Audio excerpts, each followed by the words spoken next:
नमस्कार, मी डॉक्टर अविनाश पोळ. महाराष्ट्र राज्याच्या निवडणूक सदिच्छा दूत या नात्यानं मी आपल्याशी एका वेगळ्या विषयावर महत्त्वाचे म्हणजे आपल्या जबाबदारीबद्दल बोलण्यासाठी आज आलेलो आहे.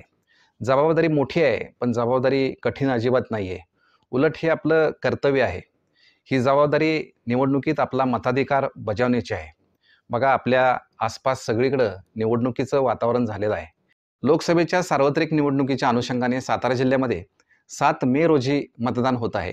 पण लक्षात घ्या मित्रांनो, की ह्या निवडणुका ज्या आहेत, ह्या फक्त राजकारण्यांच्या, उमेदवारांच्या नाही आहेत. तर ह्या लोकशाही बळकट करण्याच्या दृष्टिकोनातनं, आपल्या भविष्याच्या दृष्टिकोनातनं ह्या खूप महत्त्वाच्या आहेत.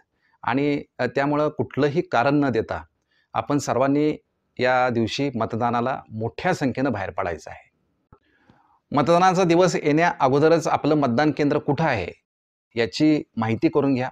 एखाद्या वेळेला ही माहिती आपल्याला समजली नाही, तर निवडणूक आयोगानं एक वोटर हेल्पलाईन ॲप तयार केलेला आहे. या ॲपवर जाऊन सुद्धा आपलं मतदान केंद्र कुठं आहे, हे पाहू शकता.